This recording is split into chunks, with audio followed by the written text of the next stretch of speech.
Kasih Manung. Ini menanggapi pertanyaan Manung ya, memang salah satu potensi yang terbesar dari umbi ini memang glukomanannya. Nah ini selama ini untuk kebutuhan glukomanan ini memang cukup tinggi ya untuk industri pangan terutama. Tapi tidak menutup kemungkinan juga untuk beberapa industri lainnya ya. Tadi disebutkan oleh Pak Menteri juga untuk farmasi, kosmetik ini terkait dengan tingkat kebutuhan glukomanan. Nah, itu glukomanan itu sebenarnya apa gitu. Nah, glukomanan ini seringkali dipakai untuk BTP atau bahan tambahan pangan. Nah, itu tadi kalau disebutkan oleh Pak Menteri ya, kalau kita jual umbi segarnya ya harganya mungkin 9.000. Tapi kalau kita jual tepungnya, apalagi yang sudah dimurnikan, nah ini akan jauh lebih mahal lagi. Nah, ini tingkat kebutuhannya juga cukup besar. Nah, seringkali kita itu kalau mengekspor tadi dalam bentuk umbi segar maupun chip gitu. Nah ini kita seringkali juga mengimpor kembali dalam bentuk glukomanan. Nah nilai tambahnya ini yang sebenarnya dinikmati oleh negara luar. Nah ini yang seharusnya kita juga bisa mengolahnya sampai di akhir, sampai kita peroleh glukomanan yang bisa memenuhi dari kebutuhan industri kita sendiri gitu. Nah ini mungkin yang harus kita tingkatkan untuk teknologi pengolahannya supaya nilai tambah itu kembali ke masyarakat kita sendiri gitu. Itu salah satu peluang untuk penggunaan dari glukomanan gitu. Oke. Karena situ untuk peluang pasarnya. Pertanyaannya, selama ini produksi ini adanya apakah di petani atau memang ada pabrik-pabrik besar yang melakukan produksinya? Oke, kalau selama ini mungkin di petani kita peroleh dalam bentuk chip ya, chip dan ada beberapa kelompok tani yang sudah siap mungkin bisa sampai ke tepung gitu.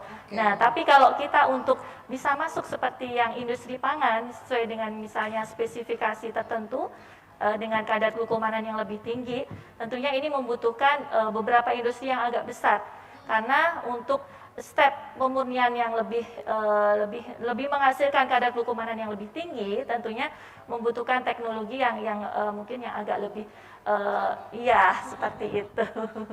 Tapi pabrik-pabrik besar di Indonesia, misal kalau kita ngomong di luar petani, pabrik-pabrik besar di Indonesia ada yang sudah take over nggak sih? Misalnya kan mungkin perusahaan-perusahaan dengan nama besar yang memang sudah ngambil alih produksi khusus untuk tanaman porang gitu.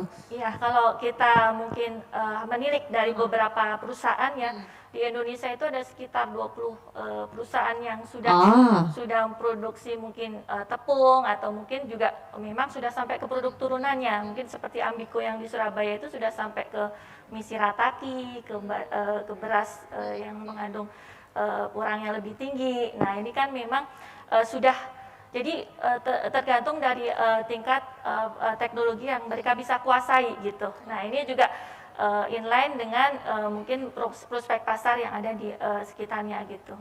Oke. Kalau selain umbinya, yang lain juga bisa diolah nggak sih Mbak Heni? Kayak mungkin batang, tadi kataknya gitu, daunnya, apakah ada possibility untuk diolah juga? Iya, kalau kataknya mungkin ditumbuhin lagi ya Pak Yuli ya, karena memang supaya besar ya. Tapi kalau daun batang biasanya kan akan rebah dengan sendirinya. Ya mungkin itu juga nanti pengalaman dari Bapak petani milenial itu biasanya akan termanfaatkan seperti apa.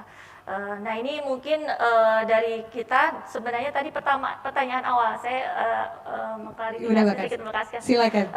Sebenarnya dibilang kita belum bergerak. Dari Balai Besar Litbang Pasca Panen itu sudah melakukan penelitian sejak 2009. Iya, kita sudah bagaimana cara mengekstraksi, terus kemudian kita tingkatkan lagi chipnya supaya bisa masuk ke industri ya tadi disampaikan Pak Menteri.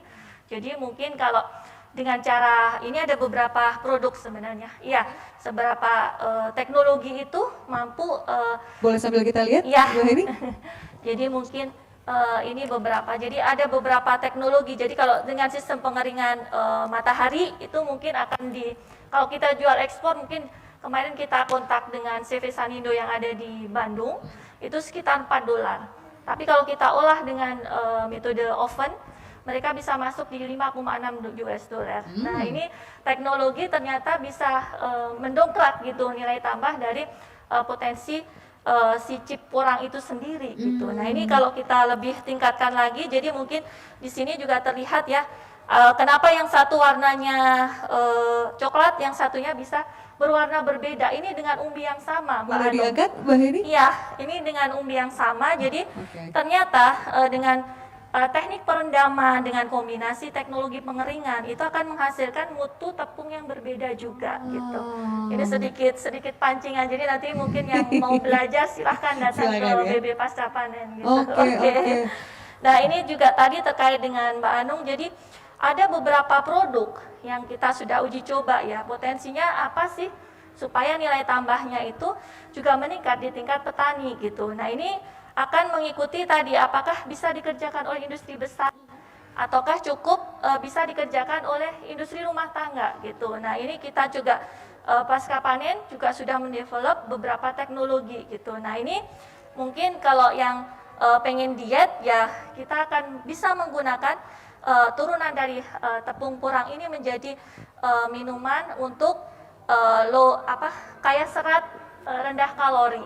Nah, ini salah satu strategi-strategi untuk meningkatkan nilai tambah tersebut. Nah, ini mungkin juga tadi disampaikan oleh Pak Menteri, salah satu kelebihan dari porang ini, dia memiliki daya absorpsi yang kuat. Jadi 1 gram bisa menyerap air hingga 200 kalinya. Nah, ini salah satu peluang yang sangat cukup bagus apabila kita bisa optimalkan lebih lanjut gitu. Nah, ini juga salah satu strategi juga. Kalau sebelumnya saya itu menggunakan mie, jadi ini sudah tidak menggunakan. Halo? Iya. Oke. Ditunjukin Mohon ke maaf kamera, ya. Mbak. Selama ini kita menggunakan mie itu berbasis terigu. Aha. Bu, nanti patah segala macam. Nah, tahun 2019 Mbak Anung, saya import salah satu hidroklorid dari India untuk membantu supaya mie saya tidak patah, Pak. Jadi selama ini mie saya yang gluten free itu saya tambahkan hidroklorid. Alhamdulillah kemarin saya pakai turunan dari porang bisa tergantikan. Jadi sekali kita tembak bisa ekspor, kita bisa membendung dari import yang selama ini mungkin bisa kita lakukan. Luar biasa, potensinya Beberapa. banyak sekali mungkin ya. bisa ditampilkan di slide, ada Oke. 10. Mbak Nia bisa? Oke. Baik, kita sembari mendengarkan azan asar Iya. untuk Bogor dan sekitarnya. Sembari kita bisa Nah, menyimak. ini Silakan. beberapa. Oke, kita stop dulu. Enggak, terus. Oke, ini beberapa alternatif produk yang bisa kita implementasikan. Jadi mungkin audiens di sini juga ada beberapa ini ya. Ada dari praktisi, mungkin dari perwakilan ibu rumah tangga, maupun mungkin dari IKM atau perusahaan besar gitu. Nah, ini ada saya ada satu slide. Jadi saya coba porang ini ternyata bisa dimanfaatkan untuk beberapa produk, dan ini tidak hanya untuk produk pangan, jadi untuk produk kosmetik, farmasi, dan tadi dengan kelebihan dia itu selama ini mungkin kan kita sangat ini ya sangat dengan era COVID ini sangat menggemari tanaman hias yang di meja gitu. Ternyata produk hasil sampingnya dengan kekuatan dia sebagai absorber yang kuat itu bisa sebagai media tanam. Ya, itu salah satu peluang. Jadi kalau kita mungkin akan mengambil glukomanannya, nah itu mungkin yang ampasnya atau produk yang ini bisa kita manfaatkan, kita benamkan sebagai media. Oh, gitu. Ini salah satu mungkin dalam rangka untuk mengoptimasi dari teknologi pengolahan. Luar biasa, optimal sekali ya, banyak banget pemanfaatannya gitu. Luar biasa banget. Oke, kalau misal kita bicara sampai saat ini deh so far teman-teman di pasca panen, nextnya apa sih yang sudah direncanakan? Kan produknya udah banyak banget nih Iya, gitu ya, iya. udah siap tancap gas lah istilahnya. Iya. Kita pengen tahu nextnya akan melakukan apa lagi untuk bisa mengoptimalisasi ini? Iya, tentunya kalau kita sudah hasilkan di lab, biasanya kita coba inisiasi apakah bisa diterapkan dalam skala tadi sesuai dengan tingkat kebutuhan di masyarakat gitu. Kalau misalnya dia di suatu kelompok tani dengan misalnya tingkat pengetahuannya kita bisa optimalkan dalam KWT, apakah itu cukup dengan menjadi jelly atau mungkin minuman yang memang pasarnya akan melingkupi di sekitar situ. Tapi kalau memang di situ sudah siap dengan industri skala menengah, itu mungkin akan kita dampingi untuk bisa memproduksi chip yang tentunya bisa kita umpan ke perusahaan lebih besar seperti penghasil glukomanan. Ini salah satu strategi yang mungkin bisa kita develop di lapangan.